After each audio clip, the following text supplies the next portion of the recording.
Bienvenue and welcome back to Spa-Francorchamps here in Belgium. We were expecting better conditions than we had yesterday. I mean, arguably you could say that 1 degree warmer than yesterday is better conditions for the final round of the GB3 Championship here this weekend. Round 9, of course, of the Championship season. However, still very, very cold. There's still a little bit of moisture. I don't think we'll have a wet race at all, but it's not going to be conditions that drivers are particularly fond of, Piers. Well, actually, it looks like in the previous race the circuit's dried up a little bit out on slick tyres. The cars are just getting prepped, drivers are jumping in the seats, and it looks like most of the teams have opted for slick tyres. Well, there we go. So it's going to be, would you call it a dry race? It looks like it. Slick tyres equals a dry race, right? So obviously it's a reverse grid race.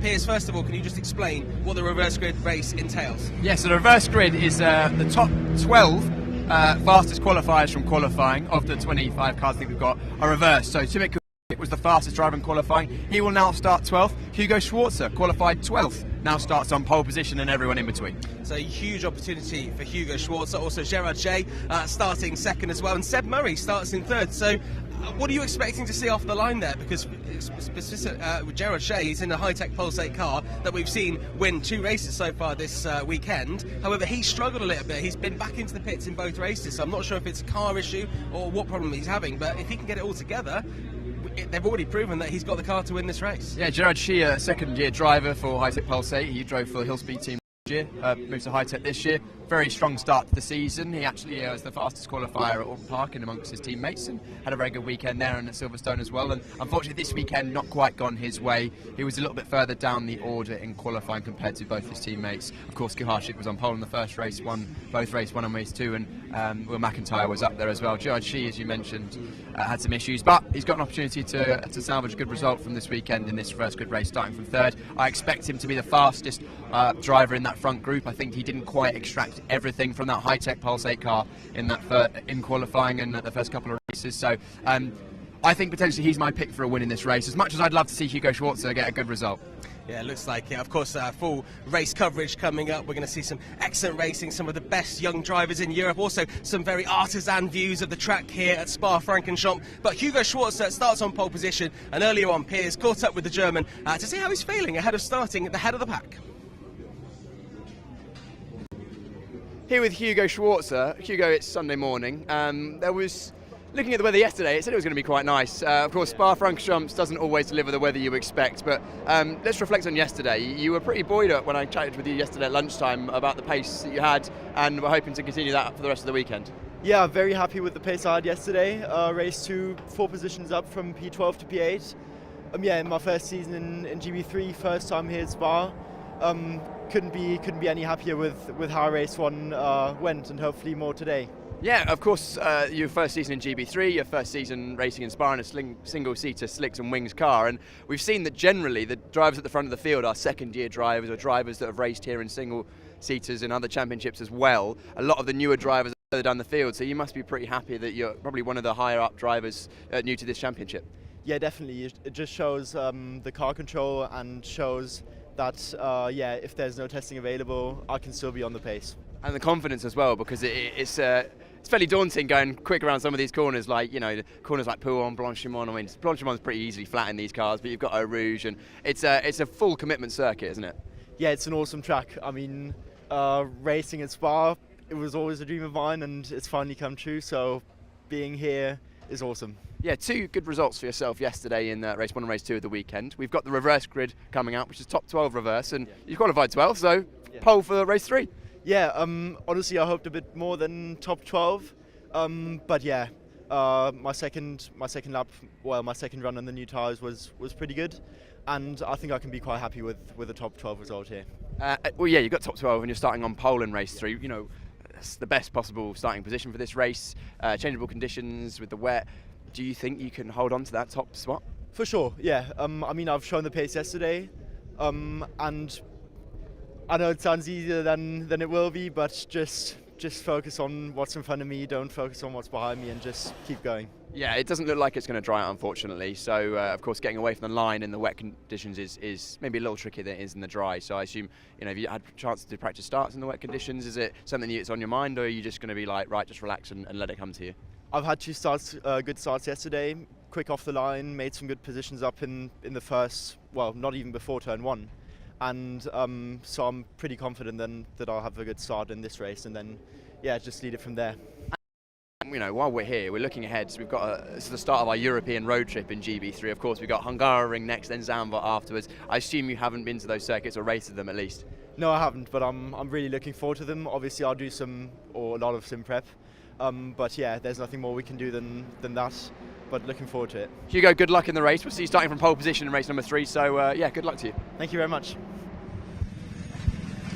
That's Hugo Schwarzer, who will start on pole position for this final race of the GB3 Championship this weekend here at Spa-Francorchamps. I'm Jon Jackson, Piers Pryor alongside me. Piers, you know, this is an epic track. We actually managed to drive the track yesterday once the track was closed, because we had to complete the journey for Piers, because you should have driven here back in 2020 in this championship, but because of COVID you couldn't. I mean, we've seen on the coverage some of these turns are, you know, almost unbelievable in terms of the angles they are, right? But we've been around the track, and actually when you get there, some of the elevation changes are ridiculous that you maybe can't see on the camera. Oh, absolutely. It's famous Eau Rouge and Radion. That's so steep uphill, but it's not just that. It's if we just take a step forward so we don't get run over by some cars. That always helps. We've got the run down to Pouon, for example, out of No Name. That's a lot further downhill than you think. It's kind of on you know, you're looking at it from the back of the pit lane, you can see it in the back of shot. It's a steep angle, and it's not even the angle, it's like the camber as well. Going through the double right onto the back straight down by Stavolo is also kind of a bit of a camber, and the circuit drops away, and all of this plays into how the drivers have to tackle the corners, because generally, you know, downhill corners sometimes you get some understeer or maybe some oversteer when you get the power on, and uphill corners you get a bit of extra grip. And yeah, I mean, I drove it in a VW Touareg, so not quite the same. I was going to say, it wasn't quite the GB3 car. Not quite the GB3 experience, but hey, I feel cool. I can say I've driven Spa now. Okay, well look, we've got a new driver on the track in Piers Pryor last night when the track was closed. We've also got a new driver making his debut in the GB3 Championship this weekend. It's Marcus Lutzio with Hill Speed, and Piers caught up with him earlier in a very warmer climate. We're sitting very comfortably here in the Hill Speed office, would you call it? Office, garage, truck, and we've got Marcus Lutzio here. Marcus, I spoke to you last weekend because you were at GB4 last weekend, and you announced live on the stream that you're going to be here at GB3 in Spa-Francorchamps. Here we are. We've done race 1 and race 2 Sunday morning, just getting prepped for the final race of the weekend. How's it been going so far? Yeah, no, it's challenging at the start, getting closer and closer each time. Yeah, I mean, the racing's obviously a lot different with dirty air and whatnot, so yeah, I've really enjoyed it so far, and yeah. The cars are clearly a lot faster to drive than the GB4 cars. It's another step up, of course. You're brand new to the car. You've only done a couple of test days before coming here, or maybe one test day, and now we're straight into racing. Just talk to us about how the experience has been, and you know what your biggest learning points have been and where you've been working on. Yeah, we did one test day. It wasn't even a full day because we did a couple of sessions in the morning in GB4 and then moved up to the GB3. Yeah, I mean, obviously the track is a lot bigger, so it helps out a lot. Physical as well, so yeah, I mean, overall it's just very different. Yeah, I mean, the speed's just immense, you know, going down the back straight, and yeah, it's just different. It's just very, very hard. So we're going to see you hitting the gym a lot harder between now and the next round. But you know, we've got one more race coming up this weekend. Just talk to us about what your hopes are to get out of this weekend. Well, I mean, we've scored points in both races so far, so I guess if we just score more points, then that's all we can really ask for in my first weekend with very limited testing. So yeah, hopefully we can build on it next time we're out. But yeah, I mean, just finishing and really finishing in a high spot. I mean, it's a reverse grid, so everyone will be mixed up, and let's see what we can do. Yeah, exactly. And we're here in the office in the Hill Speed truck just a couple of hours before the final race of the weekend. And you can see in the background you've got the telly on, we've got the data, Max Maserati and Adi Kulkarni, and we actually interrupted a bit of a pre-race briefing and just looking back at some of the data. Of course, Max Maserati has experience in GB4 and the GB3 Championship, and Max has been helping you out. But what sort of thing are you looking at in terms of the data and the onboards to help you go faster in the final weekend? Well, obviously just technique, because it's very different to drive to the GB4. So, you know, lots of things I picked up are bad habits, and then yeah, so you just got to change those, correct those, and yeah, I mean, just different. So yeah, just got to pick up on different things, and because it's very different on how you warm up the tyres and do stuff like that. Yeah, and also when you say those techniques that are different, you know, for the people at home that haven't had the chance to drive a GB4 and GB3 car, which most people at home probably haven't, when you drive the GB4 car, just explain, you know, what you're doing with your hands and your feet compared to the GB3 car that you might need to change. Well, the G is obviously a lot less physical because it's got less aero, so you often have to turn a bit more, and just because of the turbo as well, you've got to put your foot in a lot earlier than the GB3, because then it just gives you a massive help down the straight. And the GB3 is just different around the corners. You know, dirty air just plays a massive part in it. So the racing's just very different, to be honest. Yeah. And the slipstream as well around here. Yeah, it's massive. Yeah. You know, if you get a bad run out of turn one, you're done for down the whole straight. Right, Marcus, I'm glad you're enjoying your first weekend in GB3. Are we going to be seeing you in Hungary? Hopefully. Hopefully, when it'd be great to see you back. Good to see you having 2 good finishes so far. We'll wish you the best of luck in the final race of the weekend. Thank you. That's Marcus Uzio speaking with Piers Pryor a little bit earlier on. We can see the car now of Edwin Pearson for Fortec ready to go out. His teammate Colin Queen going off behind him here, as we can see him going down the pit straight. Edwin Pearson following along. We of course have another new driver on the grid. We heard from him briefly yesterday after the race, and Piers caught up with Kanato Lee to find out more about his career so far. We've managed to grab Kanato Lee once again. Kanato racing for the Chris Dittman racing team. We caught up with you yesterday after what was a great race from yourself, but we thought we'd get a bit more about your background and what you've been up to. So just give us a very short introduction to Kanato Lee and who he is as a racing driver. I've started racing in kart back in Japan in 2018-19. Moved to UK when I was 12, and I've done European and British karting for 2 years, and then moved to Janetta Junior, and then British F4 last year with High Tech, and then this year I'm racing with G4 in Freca, and then I'm here this weekend in GB3 with Chris Dittman Racing. And of course, Spa-Francorchamps, a great circuit to make your GB3 debut. We touched on our interview yesterday on the live broadcast that you actually raced here last weekend in Freca. The cars are a bit different, so you know you've been not only you of course know the circuit now, having raced here last weekend, but you're having to get used to the slight differences in the car. Just talk to us about what you've been working on with the CDR team. I think since I didn't have much test in this car before, just had to get used to the car. Obviously the track I know because I raced here last week. Driving GB3 in the wet and also in the dry condition, it's a bit to get used to, but I think in the end, as a team, we now know what's good, and we have a good car, so I'm happy with it. Great, and we've got one race coming up. We're chatting on Sunday morning. I don't know why you're in shorts, it's absolutely freezing here, but Kanato, you've got one more race this weekend. What are you hoping to get out of that race? Yeah, hopefully, again, top 10 finish would be amazing. Starting P14. A bit of a difficult qualifying, but hopefully I know the race pace is good, so I think we can move up.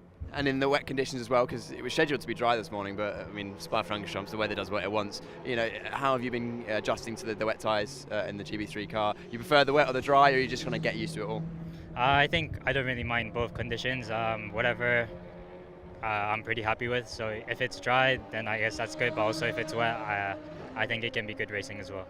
And for those of you who maybe, for those at home who maybe don't know you, haven't seen you race before, you know, what is your ambitions in motorsport? What do you want to do? Yeah, my ultimate goal is to become a Formula 1 World Champion, and that's what I'm working for. Amazing. Kanato, good luck for the final race this weekend. Hopefully we'll see you back, but if not, then it's great to have you in the championship. Thank you very much. Great to see Kanato Lee joining the GB3 Championship for this weekend, speaking there with Piers Pryor a little bit earlier on. I imagine coming over from Japan he was hoping for better conditions. However, as you can see behind me, very, very grey as we look down the starting straight here at Spa-Francorchamps. Lots of cloud around, kind of very, very cold here. Don't be deceived by the fact I'm wearing a t-shirt. That is purely that I forgot my coat. That's the reason. It's nothing to do with the conditions. It is very, very chilly here. So the cars will soon be lining up. They're currently going around to make their place onto the grid before the formation lap. So, I mean, this track is iconic, but we've never been so close. So actually, let's take a quick look here. You can see the straight here is grooved. There's a lot of lines in it here. I mean, Piers and Lewis will explain this in more detail on commentary, I'm sure. But, you know, lots of moisture gets on this track with what we've seen in the last couple of days with all the rain, and this is great for drainage, and it's also going to give the drivers quite a lot of grip off the line, I would imagine. But that's me talking about the track. Let's find out more about this circuit before we ride on board with a hot lap. Circuit de Spa-Francorchamps then. It's an iconic circuit in the world of motorsport, having served for over 100 years. Corners like La Source at turn 1, Radion and Eau Rouge, Les Combes at the top of the hill, Bruxelles, Rivage, down the hill through Pouan, of course through the Fagnes chicane, out through Curve Paul Frere, down towards the Blanchimont fast left-hander, and of course the bus stop chicane. So many iconic overtaking opportunities around this 4.3 mile circuit, just a dash over 7 kilometres, and a lot of elevation. 19 turns, of which none are completely flat. The rides all the way up the hill towards Les Combes at the highest point, and then the drop massively down the hill. 102 metres of elevation all the way around this iconic circuit. On board then with Mackenzie Cresswell and the race around the Circuit de Spa-Francorchamps, our first international trip of the year, and that race up towards La Source and the first corner. A short run from the starter's box down towards this first corner before we start this drop down the hill. It's a bit of a rise up to it, and then we begin the drop, the descent, all the way down towards Eau Rouge and Radion before we begin that climb back up the hill up towards Les Combes. It's 2 kilometres between La Source and Les Combes, and it's absolutely pinned all the way through. Past the brand new grandstand there, looking over Radion, where you can see down towards turn 1, and even a little bit over through the final chicane, onto the Kemmel straight, through the Kemmel curve, and this climb. It doesn't look that uphill, but trust me, this is pretty steep up towards Les Combes. You'll flick it through the right-hander into arguably the best overtaking opportunity on the circuit, then through the left-hander as well, before we prepare ourselves for Malmedy. Back over to the left-hand side of the circuit, slightly compromising the exit from Les Combes, before we head through Malmedy and then start this descent down the hill. 102 metres of elevation change, almost all of that is between here and the run down towards campus. Running through Rivage of Bruxelles, down towards No Name, of course, turn 11, Speakers Oryx. Watch out for the gravel trap there. It used to be tarmac, it is now gravel out on the right-hand side before we head into Pouan. High speed, high commitment, flicking it through the double left-hander, just slightly missing the apex there on the first part before you pull it back towards the left-hand side. You can run out a little bit wide through that second apex and then into Fagnes or Piff Paff. Kind of a good overtaking opportunity, but because of the more medium speed entry to it, it is tricky to complete a move. Going into Fagnes, you'll generally be left side by side running through the second part. Into campus, flick it through the right-hander, big kick of oversteer as we start to rise back up the hill at Stavelot and then out towards Curve Paul Frere. Of course, this is the preparation up towards Blanchimont, the completely flat-out left-hander where you can make an overtake into, but you've got to carry that speed off of Stavelot and go side by side into.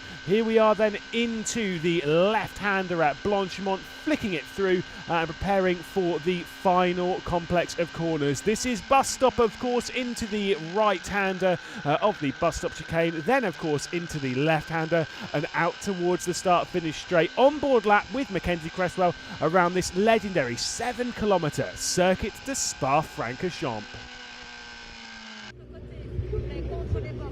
We can see the pole sitter then, Hugo Schwarzer, in the Elite Motorsports car here as we're told to make our way from the grid along with everyone else. You can see, I think cameraman Cam might have to swing round here, or he might get told off some more. No, he's going to push it, he's going to push it. Obviously, Gerard Shea there, starting P2 in the Silver High-Tech Pulsate. He's going to want a good start into this first corner as well. It's all going to be thrilling as we do the reverse grid race, the final race of the weekend here in the GB3 Championship. It's round 9 here at Spa-Francorchamps. Let's go racing.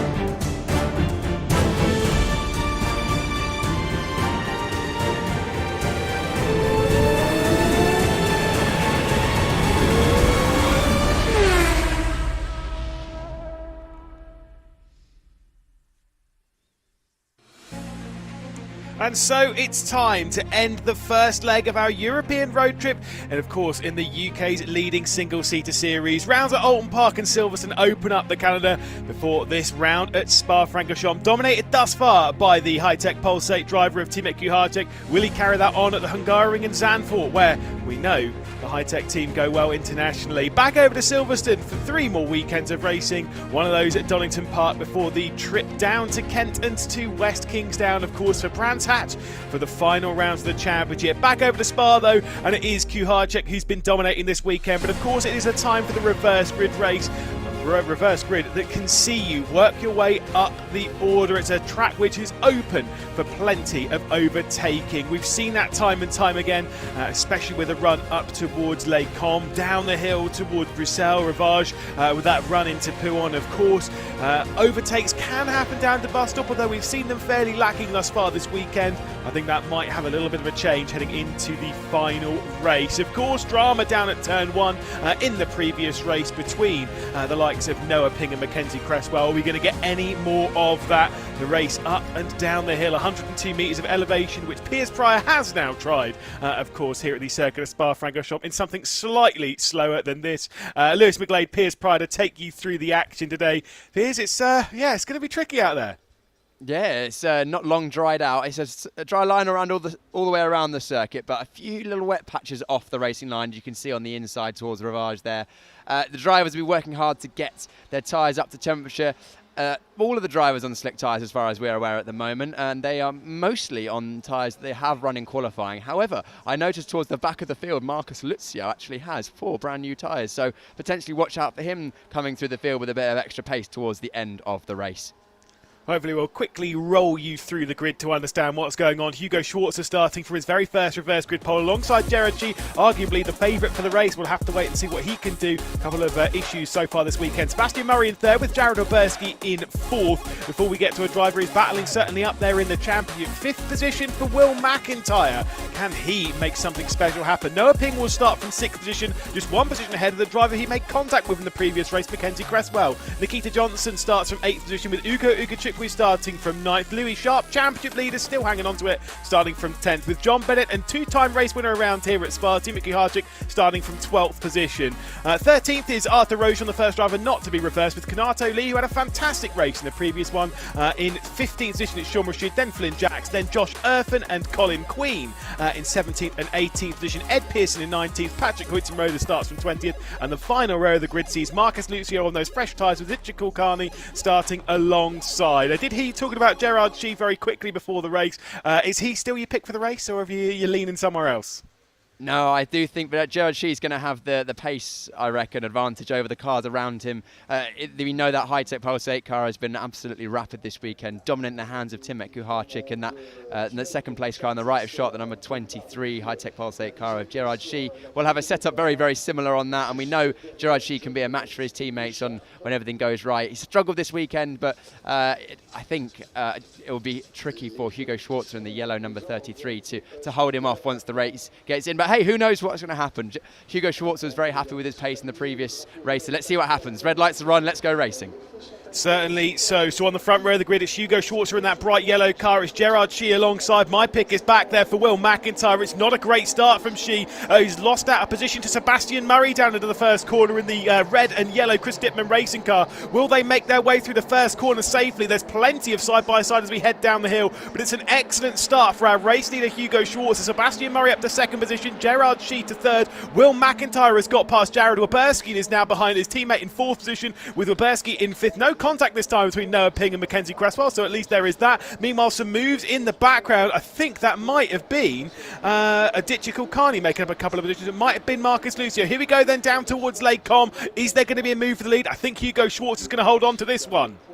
Yeah, good start from Hugo Schwarzer holding on to the lead, and Seb Murray jumps into second place in that red, black and yellow Chris Dittman racing car. So a great start from Schwarzer in the front row, and then it is the two high-tech Pulse 8 cars of Shear and McIntyre in third and fourth place. So I think that battle's going to continue on, as those guys will be very evenly matched. And then it's very, very close down the rest of the field. We've got a yellow flag still in sector 1, as that looks like one of the hill speeds. Oh, it is Lutzio. So unfortunately, despite Marcus Lutzio having those new tyres on, he's not got away from the line and is going to hopefully be retrieved soon, so we don't have to see a safety car. But at the front of the field, it is Seb Murray that is closing the gap.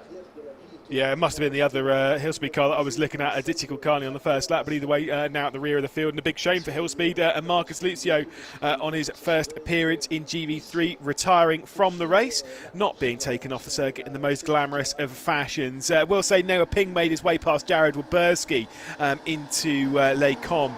obviously on that first lap there, as they'll manage to drag that car off the starting grid, which is good because it means that we can keep our racing going. Right there at the rear of the field, unfortunately, it is Patrick Huitzenroder, so Aditya Kulkarni has worked his way up into 20th position, but it is Hugo Schwarzer remaining as our race leader. Then Sebastian Murray, Gerard Shee, Will McIntyre, Noah Ping, Warburski, Cresswell, Sharp, Ugachukwu and Johnson, the top 10. No switches and movements between Bennett and Kuharczyk, who of course were sharing first and second in the first two races of the weekend. There comes a move to the inside from Will McIntyre on his teammate, the two silver machines, the 23 there of Gerard Shee, the 21 of Will McIntyre remains behind his teammate though, does Will Mac. Yeah, we saw the back of shot there, the black number 7 with the white ring highlights of Louis Sharp going wide at the last corner, defending from his teammate. But we've still got a battle for the front 5 positions as someone puts their nose at the inside. That is Ping having a look on the inside of McIntyre now. But Seb Murray for the lead, getting an overlap going down towards Eau Rouge. Now you've got to back out of this. Sebastian Murray's not going to go for it. He's going to give it a good look, but sits behind Hugo Schwarzer. What a fantastic race between the top two at the moment. The bright yellow car of Hugo Schwarzer, the red and yellow of Sebastian Murray, the two silver machines for High-Tech Pulsate. Gerard Shee leading Will McIntyre. Well, it might not be that way round for very long. Here we go, switch of the race lead. 2 wheels into the grass for Gerard Shee as he's trying to make his way through on the race lead. He's got past Hugo Schwarzer. He's got past Sebastian Murray, and Gerard Shee takes over the race lead, and there's contact for second. That's Sebastian Murray and Hugo Schwarzer out and into the gravel trap. That'll be a retirement, unfortunately, for Sebastian Murray.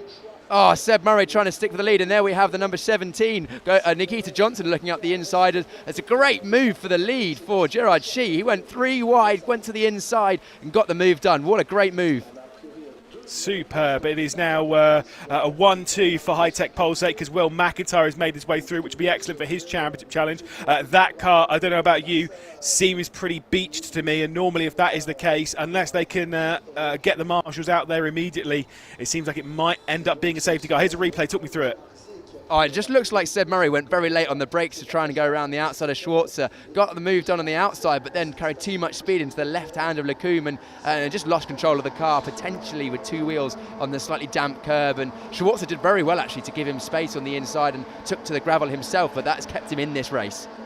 Safety car deployed then. Pretty expected there. Unfortunately, when John Bennett. Cars are beached. John Bennett's going down John the order. What's happened to John Bennett? We didn't see that. I wonder if he was involved in, because obviously Hugo Schwarzer was rejoining the road. I wonder if John Bennett might have been involved in that side. That would be huge drama for the driver. He's finished second in both the races, currently sits 5th in the championship. You're absolutely right, well spotted. Yeah, just saw him dropping down the order on the timing tower on the left-hand side, and you can see that he's in 21st position, of course, only ahead of Marcus Luzio, who is now in the pit lane. We'll see if we can get him. Well, there's Seb Murray. Oh, yeah, there is John Bennett. Actually, it was a separate incident, Lewis. I think it must have happened while the camera was panning with Seb Murray spinning. John Bennett's had a very similar incident, and both of the cars are beached in the gravel up at Lecombe. Actually, they've managed to get Seb Murray going again. I don't know whether he'll be able to continue in the race, but Lewis, I'll let you talk through this incident here. Yeah, I'm trying to look. I'm less looking at the incident we're staring at here. I'm more looking to the right-hand side of the shot to see if we can spot John Bennett coming into shot. We don't in all of that, so unfortunately we've missed that one. We've only got the one camera up there, so I don't believe we'll be able to catch up as to what's happened to John Bennett there. But that's a huge drama for someone who's high up in the championship. It is, but we saw actually in the shot that we were looking at, it was sort of almost 3 or 4 or 5 people for the lead with the slipstream up Kemmel Straight. It's so long, and the slipstream's quite powerful in the slick on these slick tyres. It brings everyone together. The driver at the front of a group kind of punches a hole in the air, and everyone else can get an advantage. So I imagine it was just a too many cars into one situation, and John Bennett normally comes out very well in racing situations such as that. Of course, a third-year driver in this championship.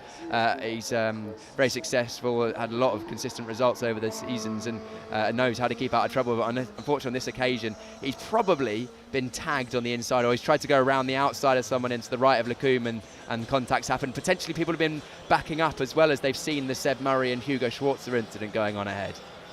We did wonder if maybe Sebastian Murray had actually come to a stop after rejoining, but I believe he's come through the second sector split now. So Murray will be working his way back to the pit lane, probably very slowly, dropping a lot of gravel on the circuit as John Bennett's car is removed from the race. He definitely won't be returning to it.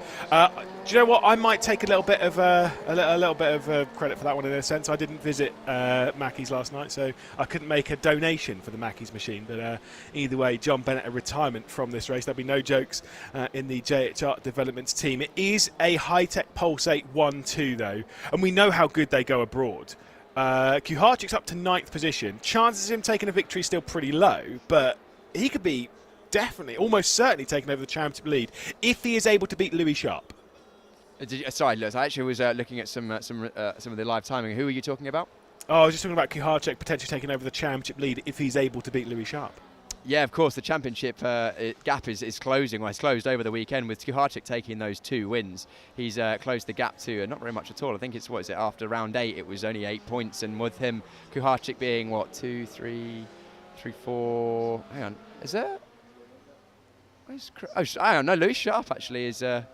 Louis Sharp's the front of the field. He's done 4. Louis Sharp's actually done pretty well in this one. Yeah, so Louis Sharp should retain the lead if it stays like this. But I think I highly doubt the order at the end of the race will be as it is now. With the safety car coming in this lap, we're going to have an absolute toe fest going up towards Lecombe once again. And the person that's going to be punching a hole in the air is Gerard Shee ahead of his teammates. So I expect at least 2, potentially 3 wide once again, because just no matter what Gerard Shee does, no matter how good of an exit he can get out of the bus stop and out of La Source, he is going to be effectively a sitting duck. But that doesn't mean that he is going to he's not going to be able to retain that position again, because again the lap after it will be a role reversed. The person in the lead will have to punch the hole in the air for the rest of the field. He's closing the gap up and he's dropping a long way back from the safety car, so potentially giving himself an opportunity for an early safety car restart. Yeah, I think he does want to go early, does Gerard Shee. Of course, the 11-lap race we almost certainly will not get to the end of. They're limited to 25 minutes in these races. So the expectations we're not going to get all 11 in, which is absolutely fine. Gerard Shee will be our race leader. Will McIntyre behind. Before this race, I was putting at Will McIntyre thinking he's going to win this race. Right now, with the racing that we've seen so far, I have got absolutely no idea as to who's going to win this race, and that is what makes GB3 so exciting, especially with a reverse grid this year. Here we go then. Well, Gerard Shee is going to make a move. Not well caught by Will McIntyre, and Noah Ping is right over the rear end. They can't make an overtake going down into the final chicane, but once we come out through the final chicane, that's when the overtakes can begin. Is anyone going to pounce at the first corner? I believe Mackenzie Cresswell, the bright yellow car, went out wide going through the final chicane there to get a good run out, and actually he's dropped back Nikita Johnson, who's got teammate Kuharczyk. Jared Waberski has come into the pit lane. Interestingly enough, not 100% sure as to what's happened to his Elite Motorsports car, as here comes the slipstream train. Here we go. This is going to be it now, Lewis. McIntyre's right in the slipstream. He's perfectly positioned for an overtake on his teammate. McIntyre in the number 21 car, currently sitting in second place. A reminder, these 2 front cars, teammates with High-Tech Pulsate. High-Tech have taken both race wins this weekend with Timothy Kuharczyk, and on the outside goes McIntyre. Can he get the move done? Can he do what she did a couple of laps ago and use that slipstream to get ahead? She's still on the inside, pulling into the Lecombe. Is there going to be contact? No, it's a great move around the outside from Will McIntyre, but Gerard Shee is looking for the cutback. Very similar to how John Bennett made how teammate Kuharczyk made a move on John Bennett just yesterday, straight around the outside at Lecombe. Here comes Noah Ping, who of course has won a couple of times in GB3. Bit of a lock up there on the front right for the charcoal grey VRD racing car as he gets down the inside, of course, with the assistance of Arden. That move not going to work out because Gerard Shee went out wide. Look at the gap that's grown though for the race leader. Will McIntyre has been able to pull out, well, by my eye, it's probably close to a second. Louis Sharp getting brave around the outside of Noah Ping. He's gone out wide going through Pouon and has completed the move. There is Josh Erfan, who's come to a stop on the exit of what is not pit lane, but sort of. I'm not sure if that's going to require a safety car. I don't think it will. Hopefully they can just pull that car back into the exit of the classic pit lane. But it looks like Josh Erfan is retired with left rear suspension damage, probably some contact on the exit or in the entry safety car once again has been called. So unfortunately with those cars stopped, this battle has been neutralised, but it is currently McIntyre after that excellent move around the outside using the toe past his teammate, and it was good defensive driving actually from Gerard Shee, but Louis Sharp managed to get around the outside of Noah Ping, although he definitely left the circuit. Yes, here's confirmation of what happened to Josh Irfan. We didn't see the start of that incident, but that's how he ended up in that position.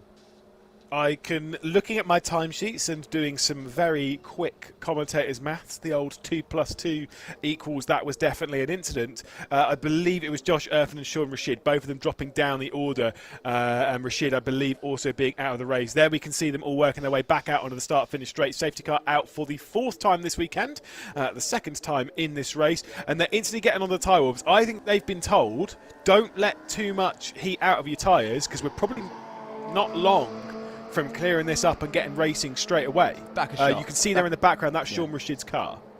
Yeah, that's Sean Rashid's car in the back of shot. Sorry for talking over you there, Lewis. I just noticed it. Right. That is confirmation that Sean Rashid has had front wing damage, and with the left rear damage on. Actually, more than just front wing damage. Wow, that looks like a very hefty incident there. With the front right-hand corner of Sean Rashid's car is heavily damaged. So, what with the left rear of Josh Irfan's car damaged and the right front of Sean Rashid's car, it's likely that Sean Rashid unfortunately has made contact with the left rear of Josh Irfan, but we haven't seen that. Of course, the stewards and the race.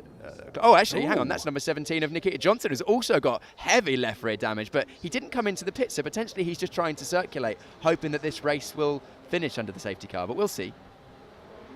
Yeah, I mean, fair enough. It's not an amount of damage where you'd be sat there thinking, is something wrong with this car? You absolutely know that car ain't tracking right, and you can see he's even struggling to keep up with the safety car train. There's Josh Irfan's car being recovered by the safety team. So, I mean, look, let's be honest, we're not detectives pulled straight out of CSI Miami, but I'm pretty sure we can work out there's been an incident between those cars there, maybe chucking a bit of Nikita Johnson as well.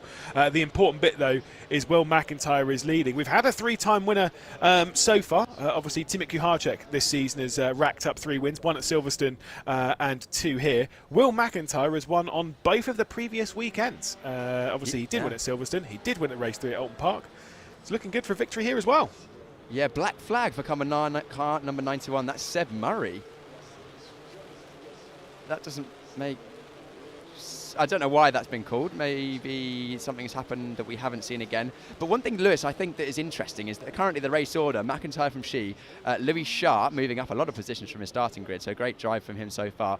Noah Ping, both Shee and Sharp either kept or gained their position while leaving the circuit, so I don't know what's going to happen in terms of those. Shee managed to go around the outside or hold it around the outside of Noah Ping, and it looked like he left the circuit on the exit of Rivage, so whether he'll be able to keep that position, I don't know. Also, Louis Sharp, in this very corner we're looking at right now, went around the outside of Noah Ping just a couple of corners later and certainly went past the white lines and the curbs. So the stewards will be having a look at that and discerning whether those moves were fair. I don't know, so potentially some provisional results to come once the race has ended, but regardless of whether those moves were legitimate or not, it's a great drive up from Louis Sharp, who started down in, I think he started in, is it 9th position, I think, in this race? Yeah, well, no, 10th position, so up 7 places. 6 places? 7?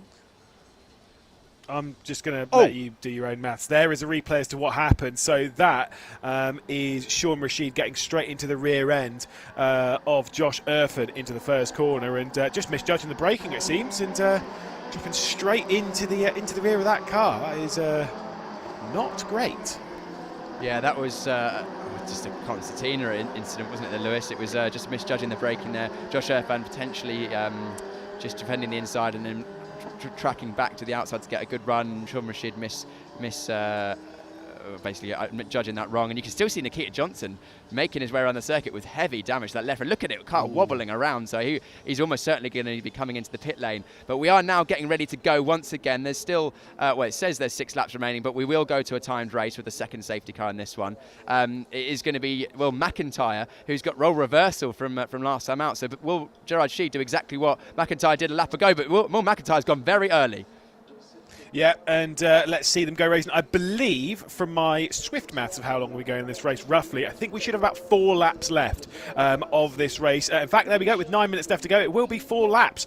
Will McIntyre then will lead across the line with those laps remaining in this race. Gerard Chi behind. Louis Sharp with a close attack from Noah Ping, but it's a great exit from the final corner for Louis Sharp, who's going to get to the outside. Big lock up there from Gerard Chi on the inside in the silver high-tech Pulsate car. He should hang on to second position, squeezing out Louis Sharp, who now has to deal with Noah Ping and the charcoal grey coming to the inside as they work their way down the hill towards Eau Rouge and Radion. Does not fancy going side by side at this point. It's an excellent start though from Will McIntyre, timing it to perfection as we head up the hill. Yeah, I was actually a bit confused. It looked like Gerard Chi had a look up the inside of the last corner in the bus stop, but obviously, of course, you can't overtake until you get to the safety car line or the start-finish line, so that actually hampered his exit, and that's why he's not able to make a move or try and make a move on his team McIntyre. But we're side by side further down the field. Are we going to have side-by-side action? That's all sorted itself out, but it looks like Sharp has stayed in the position he was and held off at Noah Ping. That side-by-side was Kuharczyk dealing with Mackenzie Cresswell. Kuharczyk in the silver car just in the right-hand side of the shot. The yellow car there is Mackenzie Cresswell, who was going for a move. Kanato Lee also in his CDR car right in the middle of all that, of course, in the red and yellow, who's been an absolute standout driver so far this weekend, especially in the previous race, and shown himself very well in this one as well. There is your race leader pulling out a gap. It was half a second at the first sector split. I feel it might even be larger than that once we've worked our way round. Nikita Johnson there working his way back into pit lane. It was obvious that he was going to be retiring from this race. Just wanted to bring it straight back to the mechanics. A big shame for Nikita Johnson, who has shown some excellent pace this weekend and just doesn't really have the results to back it up, I'm afraid. Yeah, no doubt Nikita Johnson was impressive in testing and qualifying a highest of his teammates. 4th place for race 1 and then 5th place for race 1 and 4th I think for race 2. But unfortunately in the races he's kind of gone backwards a little bit, maybe potentially showing his lack of experience in this championship exactly. But let's look at on the left hand side. Louis Sharp up 7, Ugo Ugachukwu up 4, Kuharczyk up 6, Lee up 6. Great drive from Kanato Lee, as you mentioned, in his first weekend in the championship. But Sharp is not having a plain sailing here, because all over the rear of his Rodin number 7 car that we're looking at right now is the number 3 of Noah Ping.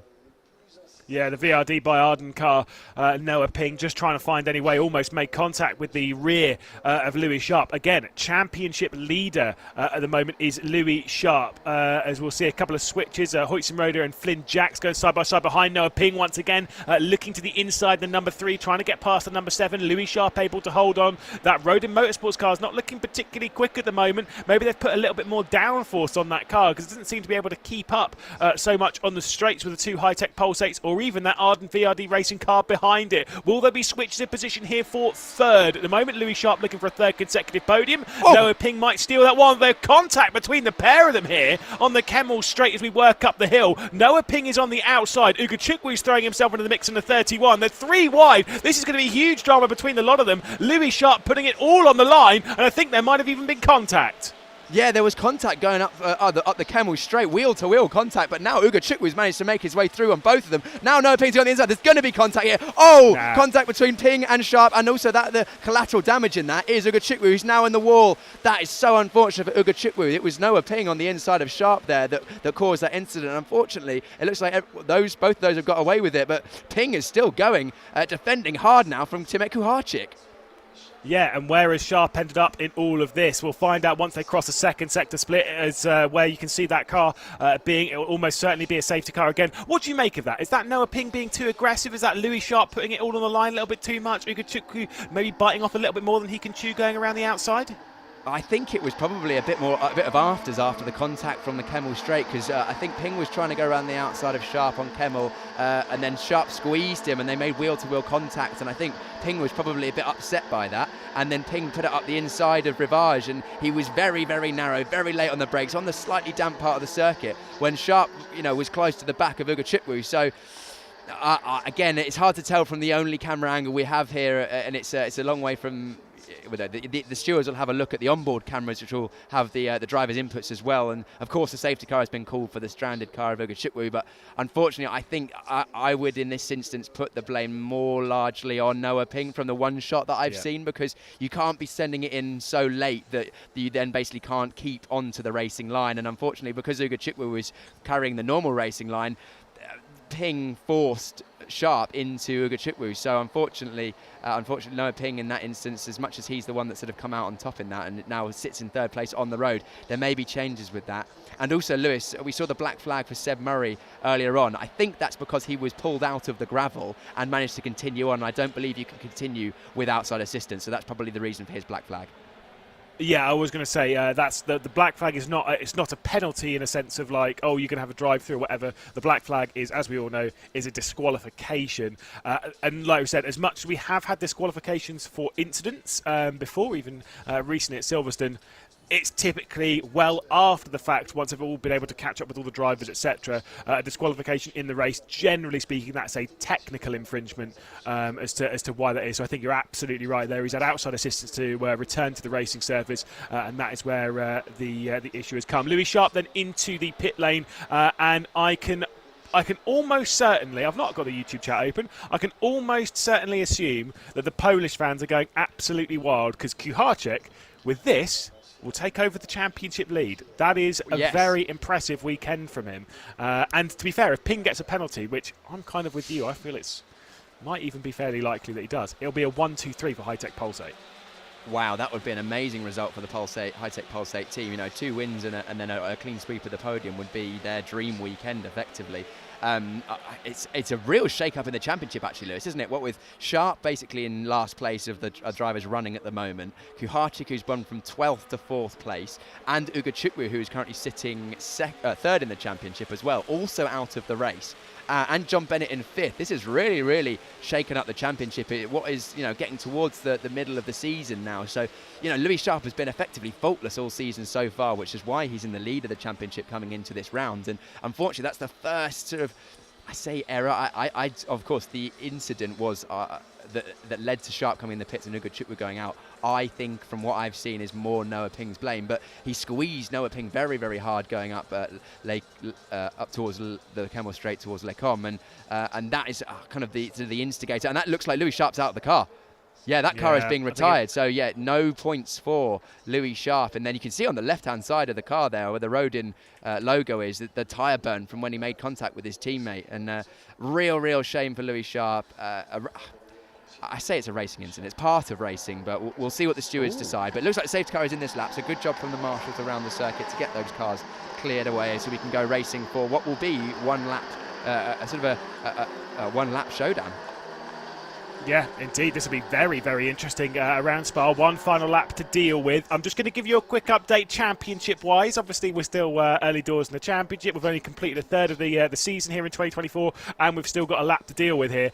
Kuharczyk would lead the championship by 9 points over Will McIntyre.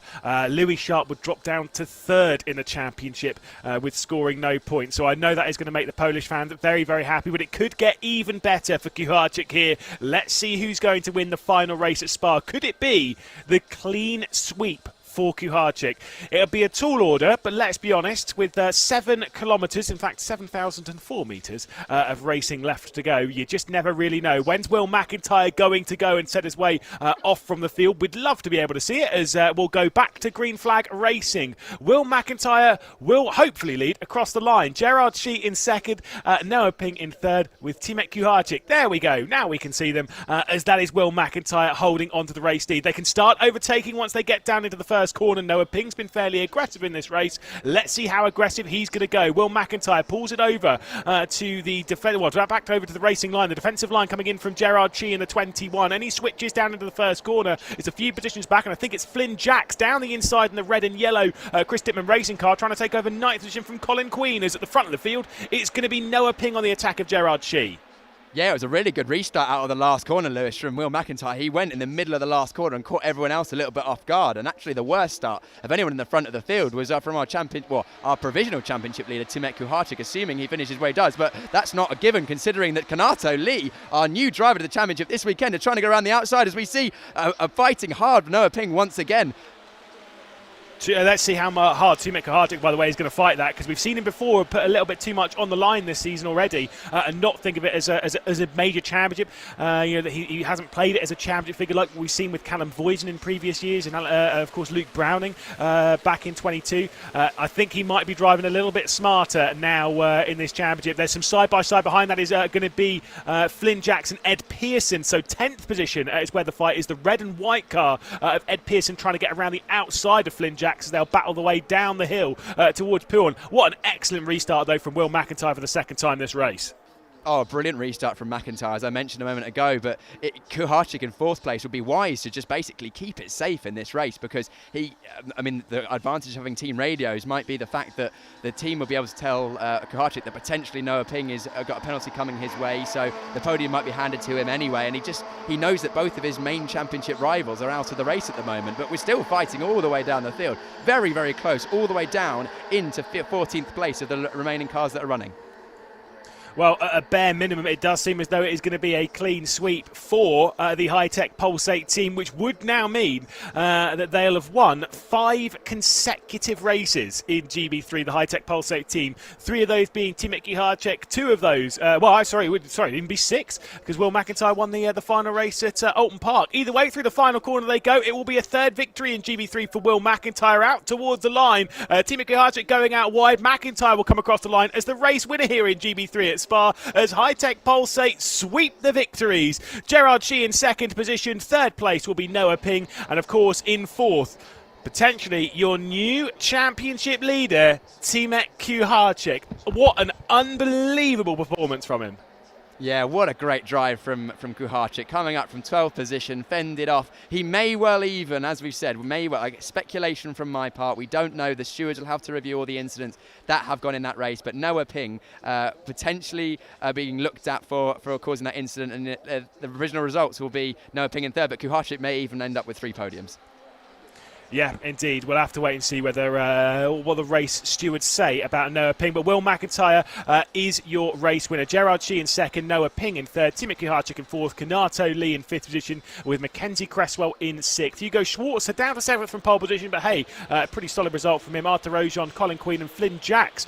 Solid performance there from Flynn Jacks, actually. Patrick Huysen-Roda in 11th position, with Ed Pearson, Aditya Kulkarni, Jared Alberski and Marcus Lucio is registered as a finisher in that race. We obviously restarted. We'll take a look at highlights from what has been a very chaotic race. Marcus Lucio being brought back into the pit lane after, we believe, stalling from the race start. Hugo Schwarzer was leading the race in the early stages. He was feeling the pressure, though, from Sebastian Murray all the way through the opening few laps, and including once we got all the way up the hill.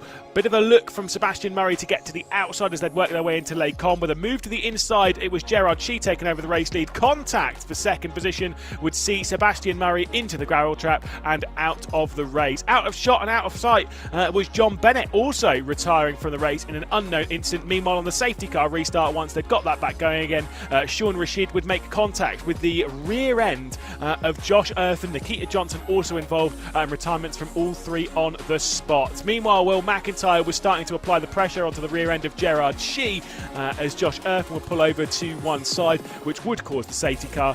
Gerard Shee would feel the pressure from the safety car restart. Will McIntyre all over the rear end of him as he was desperate to find a way past Nikita Johnson back into the pit lane. Louis Sharp defending from Noah Ping. Ugo Chukwu would get to the outside. There'd be contact between all 3 of them. They would see Ugo Chukwu retire from the race, and Louis Sharp brought back into the pit lane for retirement himself. Meanwhile, Noah Ping was able to hang on to 3rd position after all of that. Switches for the race lead with Will McIntyre at the front, Gerard Shee in 2nd, Noah Ping in 3rd, Timothée Kuharczyk and Kanato Lee inside the top 5. Amazing performance from the Chris Dittman Racing driver. But Will McIntyre, like I said, this is a It's a 3rd victory for Will Mac. We've had 3 victories now from Kuharczyk, which means it is 6 consecutive victories for the Hi-Tech Pulsate team.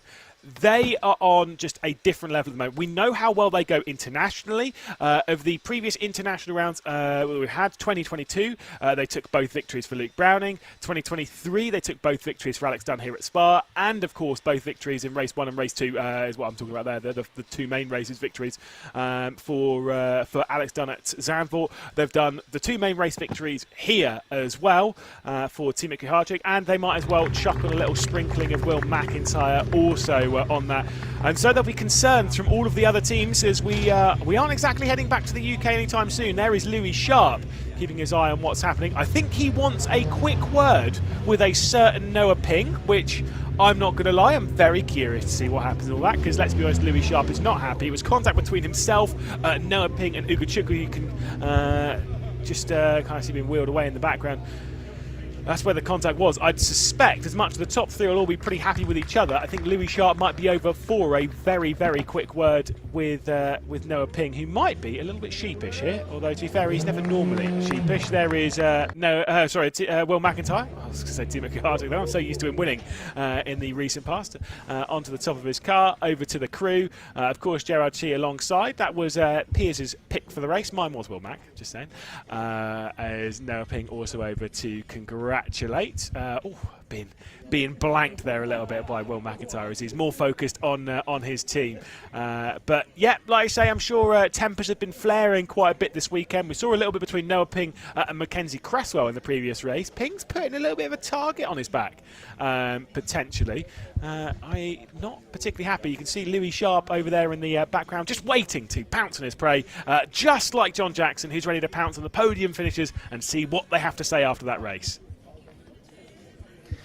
Well, it does really cap off a great weekend for Hi-Tech Pulse 8 here at Spa-Francorchamps. Here in the GB3 Championship, we can now see Tim McGlade not on the podium, but the new championship leader after that. 2 race wins in the first 2 races of the weekend.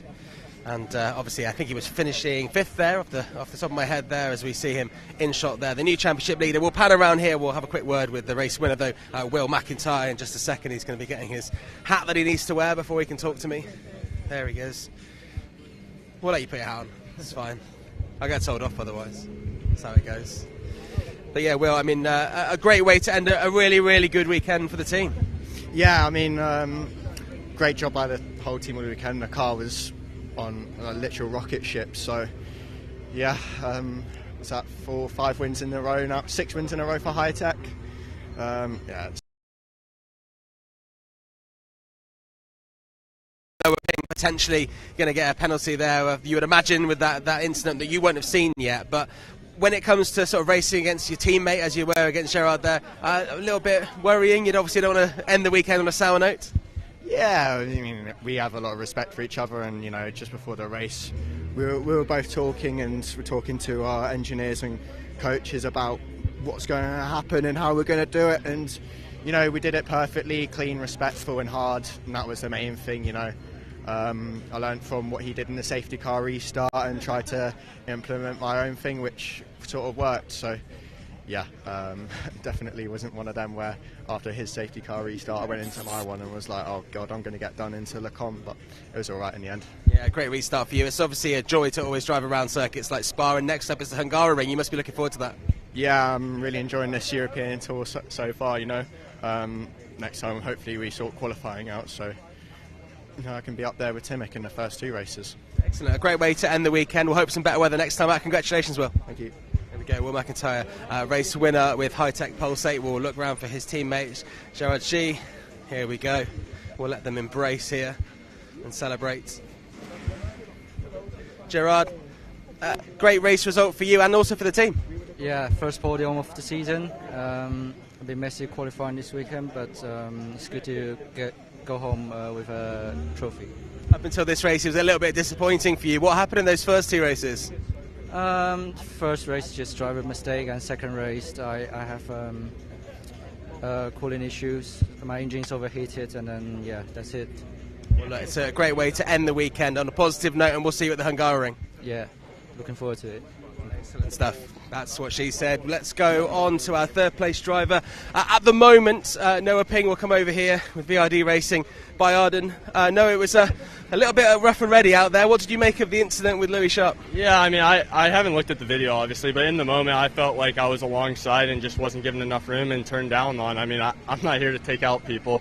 That's not how I race, but I want to get given room, and yesterday I didn't get given room as well when I was alongside and ahead at the apex. So we'll look at it as a team. I'm sure the stewards will call about it, but from my point of view, I wasn't just given enough room. He nearly squeezed me on the grass on the entry, and then we got a little argy-bargy. So I apologize to Carlin, all the team. Like, I'm not here to take them out, and it sucks. We'll just look at the video and see what happened. How did you sum up the weekend aside from that incident? Yeah, it was good. I mean, we had pace all weekend, the whole Arden VRD team in the wet and the dry. You know, Sean was up there in the wet, and then Nikita did a good job this weekend as well in qualifying. And then I don't know what happened in the race, but he had a motor go yesterday. So I think we're coming to grips with this car and a team. You know, we haven't had teammates constantly. We've been kind of in and out with Nikita not being old enough to race. So I think now that we got a steady group, we'll be looking forward and hopefully a few more podiums and a bit less contact. Yeah, we got Hungaroring coming up next as well. We know that you guys on Team America love to race all around the globe. Are you racing in between? No, unfortunately I'm not. I'm going to go back home, though. I think I might do some coaching for the boys, the USF 2000 boys at Road America. But no, I'm going to go home, relax, enjoy some sunshine, and come back ready to go again. This is definitely a big step forward, so yeah. Well, no, they promised us some sunshine in Hungary, so fingers crossed. No, congratulations. Yeah, definitely. I heard it's nice, so I'm looking forward to it for sure. I think it's better than 12 degrees. Congratulations again, Noah Ping there with VRD Racing by Arden. Celebrating at the moment, but Piers Price joined me down here at the moment. Piers, do you think there's a chance that might be rescinded, there might be a penalty? Again, it's hard to tell from the shot we've seen. There's only one thing. We only see one shot, so unfortunately we can't say, but I think Noah Ping may be getting a penalty. Okay, well there we go. We can watch Tim Kaharczyk there, who is the new championship leader, alongside Noah Ping for High-Tech Pulsate. Let's go and look at the current standings before we get the podium here at Spa-Francorchamps. Indeed, and as I've said before, and I'll say it again, the Polish Tim Kaharczyk leading the championship by 9 points over Will McIntyre. Very, very impressive drive so far this weekend. But honestly, like I say, piecing it together and with more European rounds to come, it'll be very good. Louis Sharp in third position, despite that retirement from the race, 13 points off the championship lead. Ugo Chukwu and John Bennett with their retirements respectively, now starting to lose touch a little bit. Mackenzie Cresswell with a 6th place finish into 6th position on the standings. Of course, holding that one on. Gerard G with a better final race this week at the end of this weekend to retake 7th from Waberski. Arthur Ojon and Hugo Schwarzer remain to round out the top 10. Hugo Schwarzer dropping back to 7th position, but to be fair, showing some very, very solid pace. Further down the championship, you've got Colin Queen, then Noah Ping. Of course, Noah Ping with that solid result will move up a couple of positions in the standings, but I'm sure might have a little bit of a question from race control. Patrick Huizenrode, Ed Pearson and Kanato Lee, and the lights behind. Kanato Lee, by the way, already up comfortably in the championship to inside the top 15. Very, very solid. Of course, other positive things to talk about over the weekend. The Omologato one to watch awards will go the way, of course, of the fantastic Team Kaharczyk after the victories in race 1 and race 2. I'm sure. I actually don't know who the Sunoco fastest driver of the weekend award will be. That'll be fascinating to see who grabs that. That it might have been in the race we just watched, because I can't imagine the previous 2 races would have been particularly fast. If it is, it's Will McIntyre who would hang on to that award. He had the fastest lap in that race, and I don't believe race 2 was faster. Race 1 certainly wasn't. So we can see them all getting ready to jump up onto the conversations already between Will McIntyre and Noah Ping. Just having a little conversation about that race. I mean, Will McIntyre probably saying about how the great results that he's great drives, great overtakes that he put on. Got to say, Gerard Cheese overtakes as well were honestly excellent, and he did put on a great performance in this race. Did Gerard G, but not quite the victory.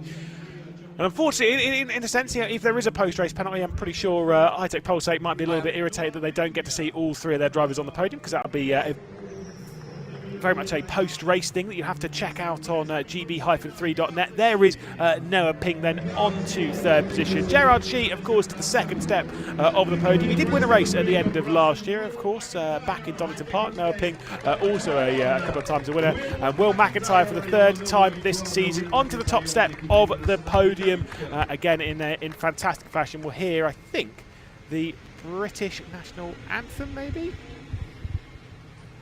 Potentially not. Either way, again, an excellent performance from Will McIntyre. Here we go.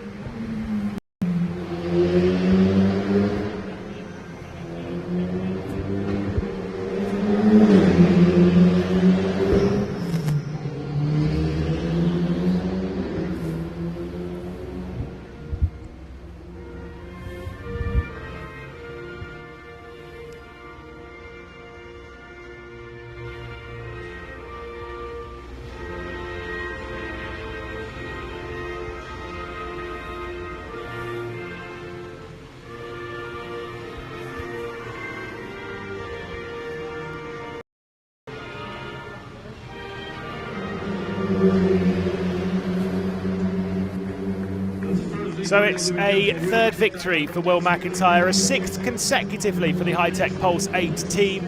Again, a very, very interesting run for Hi-Tech, of course, in this new era of GB3. Did get an excellent stat from Josh Robinson, who said it is the same stat as what I've read out, but it's just read in a more interesting way, a more alluring way. Hi-Tech, since the new car, of course, that we had the Tartus MSV 022, they've won all of the non-reverse grid races outside of the UK. Hi-Tech have won. So again, an impressive stat. It kind of reads a little bit better when you put it like that. It sounds far more impressive as, again, the Sunoco fastest lap of the weekend award is that of Will McIntyre. And I say, well deserved after that race. Looking dapper with the double cap. Not sure about that one, but either way, a solid fastest lap of the weekend from him, and again, a very well-deserved one. Again, jumping on to the old photographs, which, you know, like I say, well-cherished. We didn't get the reverse grid race back in Silverstone, of course. Will McIntyre did win the reverse grid race back in Alton Park, which means he's got a 100% record in the reverse grid races, which are different to 2022 and 2023. If you joined us back in those years, of course, it was a full reverse grid, which was drama and excitement and fun, and, you know, obviously we loved them. But these reverse grids, I feel they're a lot more telling of quality. They're kind of like the race 3 for a lot of the times in the previous couple of years, whilst exciting, kind of a bit of a throwaway race, kind of a bit of, you know, fun at the end of the weekend, don't get me wrong, and it was great to see the race winners, but it wasn't really representative of the grid, the speed, and the overtakes. Whereas now, with it just being the top 12 reversed from qualifying, it's a lot more representative of the quality. We're going to see, I don't want to be that guy, but you're going to see a lot more earned victories, I guess is the way of putting it. You know, you're not just there because the fast drivers have had 22 people to come through, because Kuharchik's proved it there. You can work your way through that field, especially on a circuit like. Cannot wait to see what that reverse grid's going to look like at the Hungaro ring. Zandvoort's going to be really tricky for overtaking. It always is. But the Hungaro ring is going to be a very interesting one, because it is a circuit you can get those moves done. Down into turn 1, turn 2. If you're brave up towards turn 4 and 5, maybe we'll see that one. Of course, you've got the SS section in the middle and the run down into the final sector. Hungaro ring is going to be a fantastic addition when we go there in a few weeks' time. But again, can Hi-Tech Pulse 8 keep this international dominance that they've had since 2022? You know, they've been flying, and again, they are now the championship leaders, first and second in the championship. Speaking of championship leaders, Team Kuharchik's being caught up by with Piers Pryor, our new championship leader in GB3. Stood here just after the podium ceremony with our new championship leader, Timek Kuharchik. An amazing weekend for yourself. Just sum it up, you know, a first to first and a provisional fourth for now, but who knows, with the Noah Ping incident, may even be triple podium. Yeah, obviously the best weekend we've had so far in the championship. Super happy to get that championship lit, you know. We've been working so hard with Hi-Tech GP to make that car fast, and it really was. So super grateful to the team. And yeah, just we have to keep on the momentum for next round. Were you getting anything in the radio in your ears saying, you know, just consolidate the position? You've had a great race up until now. No, not really. My engineer was just telling me to keep the pressures up. But you know, I kind of knew what I need to do. I know like there was no point of risking anything too much.